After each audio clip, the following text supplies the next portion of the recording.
Halo, para kawargian saya semua, bertemu lagi dengan saya Hipnoterapi Video Podcast. Dan seperti biasa, kali ini kita akan membicarakan tema-tema yang berkaitan dengan hipnoterapi ataupun hipnosis yang berkaitan dengan kesehatan fisik ataupun mental. Dan kali ini seperti biasa saya tidak sendiri, saya ditemani oleh rekan saya Ibu Widi, seorang psikolog klinis. Gimana, sehat Bu? Alhamdulillah sehat. Oke, para kawargian saya semua, seperti biasa ada topik menarik yang ingin dibawakan oleh Bu Widi. Boleh tahu topiknya Bu? Topiknya tentang hipnoterapi pada anak. Ini topik yang memang biasanya banyak juga ya pesan yang masuk di DM, kemudian juga untuk yang komen-komen pada video-video kita sebelumnya ya, ini kalau hipnoterapi dan anak ini memang cukup menarik karena pertanyaannya biasanya bisa sih hipnoterapi ini dilakukan untuk anak-anak. Nah, kalau ini bagaimana Bu biasanya? Ya, tadi sudah disampaikan ya, banyak pertanyaan-pertanyaan yang DM kepada kita ya. Nah, kemudian ada juga karena saya berpraktek di bidang tumbuh kembang anak, banyak sekali orang tua yang datang kepada saya tiba-tiba, Bu, minta tolong dong nih hipnoterapi anak saya. Alasannya kenapa? Anak saya susah diatur. Anak saya nggak mau makan, susah makan. Anak saya nggak mau sekolah, banyak sekali ya sebab-sebabnya gitu. Yang pada akhirnya orang tua ingin anaknya di hipnoterapi. Kemudian sebelum saya menjawab atau mengatakan apakah bisa atau tidak gitu, saya biasanya ajak orang tua ngobrol dulu nih dok. Apakah mereka paham tentang hipnoterapi? Dan mereka rata-rata menjawab, tahu hipnoterapi itu adalah merubah perilaku dengan instan katanya dok. Nah jadi dilakukan suatu teknik katanya, jadi nanti anak akan berubah. Waduh, saya bilang itu bisa saja untuk anak-anak memang dilakukan hipnoterapi, tapi bukan seperti itu caranya, tidak seperti yang mereka lihat di TV ya. Kalau di TV kan memang kebanyakan itu lebih ke arah hiburan. Yang saya meyakini bahwa itu sudah memang dibuat sedemikian rupa ya. Jadi seolah-olah memang ya ada perubahan yang sesingkat itu. Tapi pada kenyataannya untuk anak-anak ini perubahan atau hipnoterapi ya itu sebenarnya bisa dilakukan oleh orang tua sendiri, bukan dilakukan oleh orang lain. Malah lebih efektif, malah lebih mudah sebenarnya. Hipnoterapi ini sendiri kan sebenarnya memberikan sugesti ya, terutama sugesti positif kepada anak ya. Karena kenapa untuk anak-anak itu lebih mudah oleh orang tua, area kritik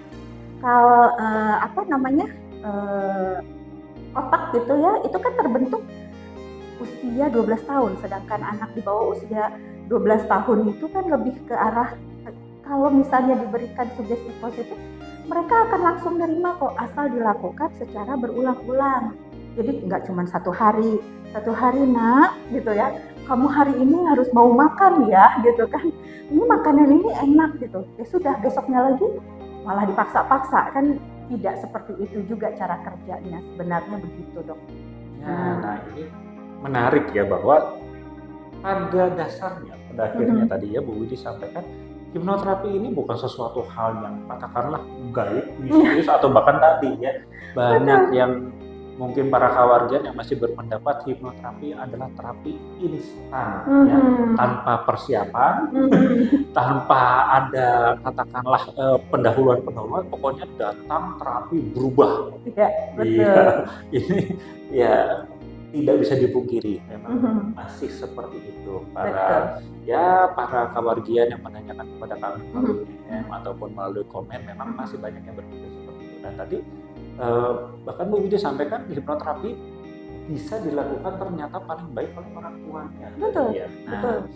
Ini menarik ini. Nah, untuk lebih jauhnya seperti apa sebetulnya hipnoterapi untuk anak sendiri, baik itu tadi apakah dari orang tuanya ataukah dari seorang terapis yang profesional, nah seperti bagaimana ini?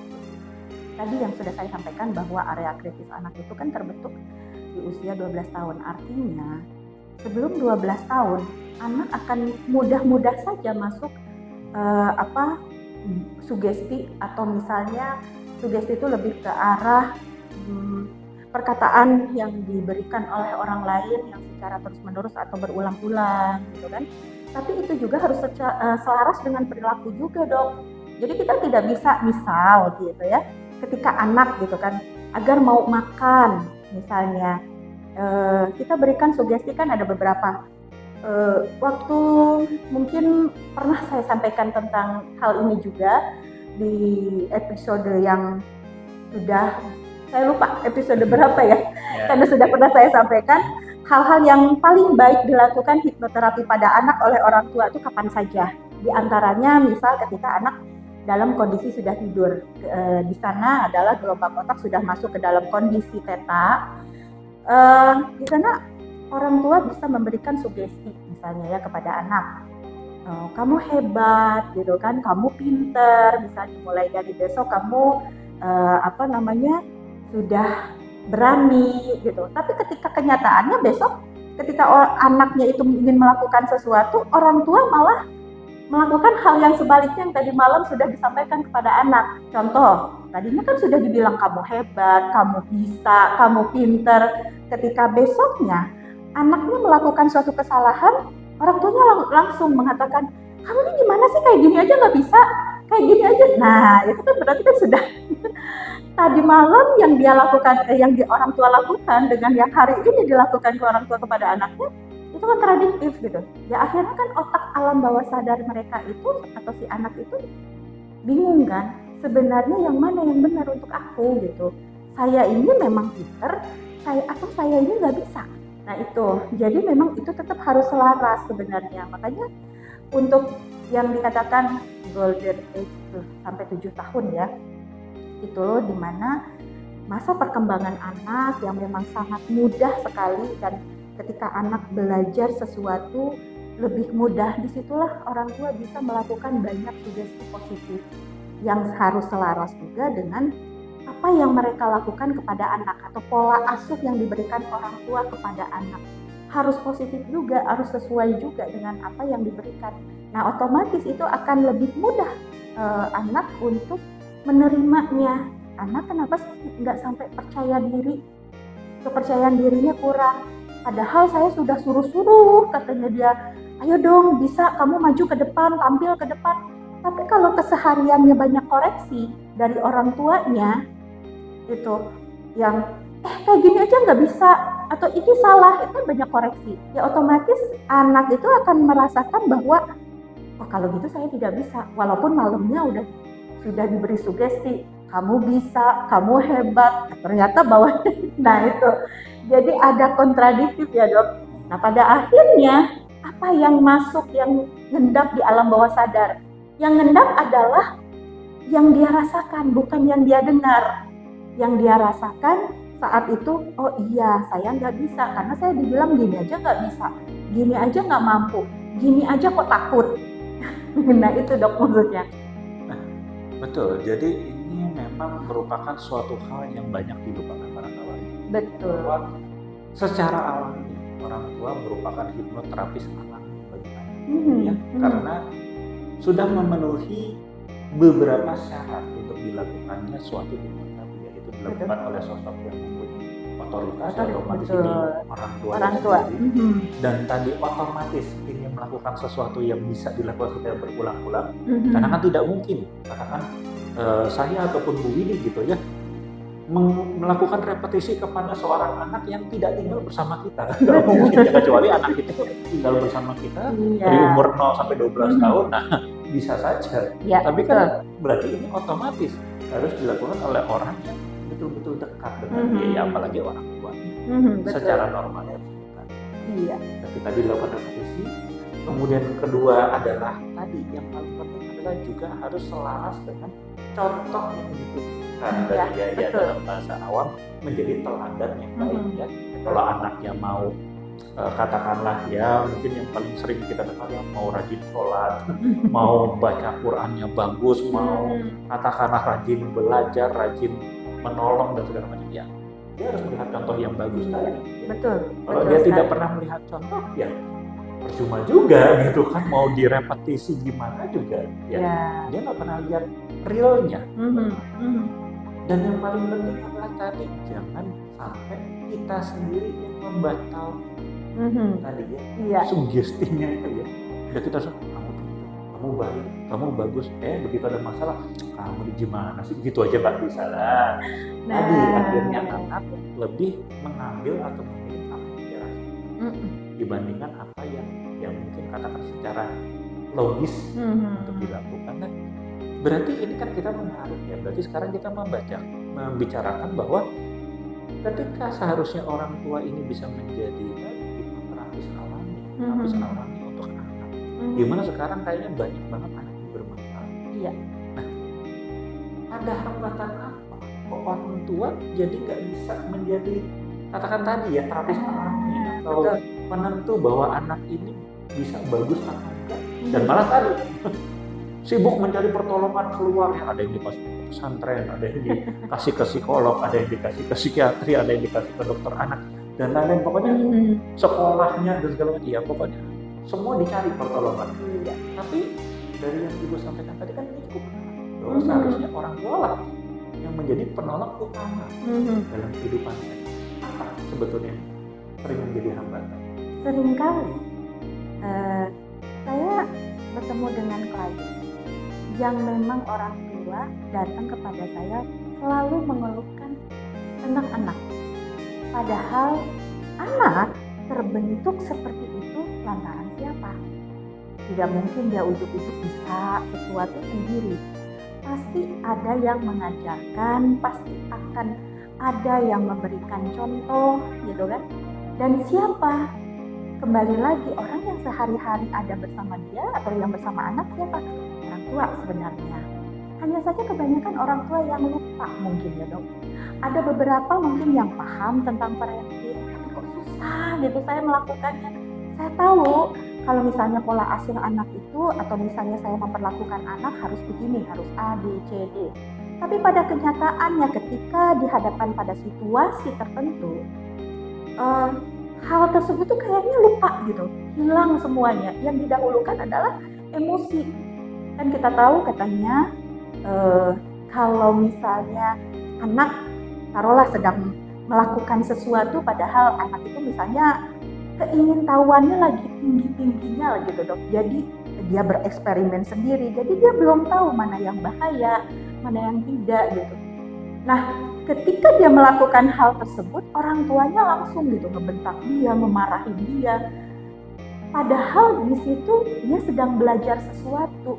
Ya otomatis ketika dia ingin tahu ada kemarahan misalnya dari orang tua, ya saya paham. Karena mungkin saking kagetnya orang tua bisa saja jadi marah, tapi kadang-kadang jadi kelewat batas gitu. Pada akhirnya anak jadi takut untuk melakukan hal-hal yang baru, keingintahuannya jadi terhenti misalnya seperti itu. Pada akhirnya anak lama-lama jadi penakut, nggak pede gitu misalnya seperti itu. Nah ini yang lupa tadi kembali lagi orang tua lupa, seringkali lupa bahwa anak itu sedang belajar atau dalam kondisi dia yang tadi masa pertumbuhan yang lagi bagus-bagusnya. Tapi ya tadi ada sesuatu yang mungkin dia lupa atau memang dia tidak bisa mengendalikan dirinya sampai pada akhirnya dia melakukan hal yang keliru ya, bukan salah tapi keliru berulang-ulang. Nah artinya bisa saja orang tua memang memiliki masalah yang belum selesai. Masalah yang belum selesai yang pada akhirnya ditimpakan kepada anak, jadilah sepertinya anak itu punya masalah juga. Tapi orang tua seringkali tidak mau mengakui bahwa dirinya punya masalah. Yang punya masalah itu anak saya, bukan saya. Nah itu yang saya seringkali ingin mengajak orang tua, yuk sebelum kita meminta pertolongan orang lain tentang anak gitu, pastikan ada sebabnya dari siapa. Ya, kembali lagi anak bersama siapa sih, pengasuhan siapa sih kalau bukan orang tuanya. Artinya jangan menutup diri atau seolah-olah tidak mau tahu bahwa saya sebenarnya juga punya masalah. Itu intinya sih gitu dok. Nah, berarti memang secara kesimpulannya cukup menarik adalah ketika kita mulai melihat dari persepsi bahwa anak ini sendiri kan sebetulnya refleksi Betul. dari lingkungannya. Mhm. Ketika dia dikatakan tumbuh dan berkembang di lingkungan yang baik, Mhm. tentu dia akan menjadi anak yang baik ya. Betul. Ya. Tapi kalau anak ini bermasalah, ya nanti dulu gitu kan. Apakah memang anak ini cari-cari masalah sendiri gitu Iya. kan? Atau ya itu tadi sebetulnya itu adalah hasil refleksi dari lingkungannya. Mhm. Ya entah ya kalau dulu mungkin kita cuma marahin kalau nggak orang tua mungkin ya. Tapi untuk di zaman sekarang ini ya mungkin kita juga dulu pernah bahas ya, bukan cuma orang tua atau bahkan neneknya, tapi YouTube-nya, Nah. TV-nya, media Itu. sosialnya, Betul. ya kan? Kemudian juga ada lagi babysitternya. Jadi akhirnya banyak faktor yang masuk ke dalam lingkungan anak dan ini menyebabkan ya memang masalah ini basically memang akhirnya jadi kompleks. Ya tidak cuma bagaimana cara menangani tapi tadi lingkungannya ternyata bisa juga bermasalah tadi ya. Orang tua yang masalahnya belum selesai, mungkin juga teman-teman sosialnya yang punya luka batin sendiri di keluarga mereka sendiri. Iya. Nah, ini banyak sekali ya. Nah, jadi sekali lagi ya, memang ini menjadi concern kita bersama ya, bahwa ternyata ya kalau kita bilang anak bermasalah ya dulu kita juga harus paham bahwa ya pastinya bukan anak ini sengaja dari masalah, tapi kita harus paham apa yang menyebabkan anak ini bermasalah seperti yang tadi telah disampaikan oleh Ibu. Dan mungkin sebagai penutup Bu, jadi bagaimana baiknya sebetulnya langkah apa sih yang bisa kita lakukan ketika ya tadi ya bahwa kita menemukan anak yang bermasalah, sebetulnya langkah-langkah sederhana apa yang bisa mungkin para kawardian mulai menilai kayaknya anak saya mulai bermasalah. Ketika kita mendapatkan anak bermasalah, harus sudah mulai kembali lagi kepada diri kita. Jangan-jangan memang selama ini saya yang memperlakukan dia salah. Kalau misalnya hal itu terjadi, kenapa? Ada apa? Gitu kan. Jadi kita harus refleksi kepada diri sendiri dulu. Kalau memang ternyata kita menemukan, gitu kan, oh ya penyebabnya adalah apa, gitu kan, segeralah datang ke ahlinya. Atau ada juga orang tua yang kayaknya saya baik-baik saja, tapi kenapa ya anak saya juga tetap kembali lagi harus datang ke ahlinya untuk mengkonsultasikan hal ini. Jadi agar kita ketemu akar masalahnya apa, akar masalahnya di mana. Jangan sampai akhirnya masalah anak berlarut-larut karena kita sendiri tidak mau terbuka bahwa kita memang ada masalah atau punya sesuatu yang harus segera diselesaikan. Karena ini dampaknya juga pasti kalau untuk orang tua ya, pasti atau yang sudah menikah dan punya anak, pasti dampaknya adalah ke pasangan, ke anak, atau ke lingkungan sosialnya bisa jadi seperti itu. Jadi jangan sampai pada akhirnya masalah itu terus berlarut-larut. Sudah mulai bisa merefleksikan ke dalam diri sendiri apa yang terjadi. Jadi kembali lagi tadi karena kita beranjak dari pemikiran bahwa ya terutama kalau kita bicara betul-betul anak di bawah usia 0 sampai 12 tahun ya. Betul. Itu sudah tentu tadi kita punya persepsi bahwa anak itu adalah refleksi dari lingkungan. Maka ya kalau kita ketemu anak seusia tersebut dengan masalah, maka ya tadi kita kembali harus refleksi dulu. Ya kita lingkungannya bagaimana? Karena ini yang membentuk si anak tersebut. Betul. Ya mungkin ini akan lain kalau kita bahasnya begitu konteks remaja ya ketika 12 sampai 17. Nah itu ini kita akan berbeda. Tapi yang kita maksudkan sementara di sini adalah tadi di masa-masa ya tadi apalagi golden kids ya 0 sampai 7 tahun luar biasa ya harus banyak itu. Oke, sungguh menarik sekali pertemuan kita kali ini. Terima kasih banyak untuk Bu Widi sudah membagikan ilmunya. Tentunya doa kami semoga ini bermanfaat dan menambah lagi pengetahuan kepada para kawardian. Dan sekali lagi para kawardian, tolong sekali lagi jangan pernah takut untuk berkonsultasi. Karena sekali lagi ya masalah sekarang ini memang kompleks, banyak sudut blind spot kita ya. Kalau kita mau lihat sendiri masalah kita tuh kadang kayaknya kok itu lagi kayaknya nggak ada yang harus saya rubah mungkin atau bahkan saya bingung harus dirubahnya dari mana. Tapi ya itulah gunanya konsultasi, minimal Anda mendapat kejelasan terlebih dahulu seperti apa seharusnya masalah ini kita. Oke, dan jangan lupa untuk follow, like, dan subscribe di Sayga Hipnoterapi Bandung di channel YouTube-nya ataupun follow di IG-nya di Sayga Hipnoterapi Bandung. Dan jika ingin mengetahui lebih banyak tentang hipnosis ataupun hipnoterapi, silakan kunjungi di website kami hipnoterapibandung.com. Jangan lupa juga untuk kirimkan komen jika ada topik-topik menarik yang ingin kita bahas dalam pertemuan kita selanjutnya.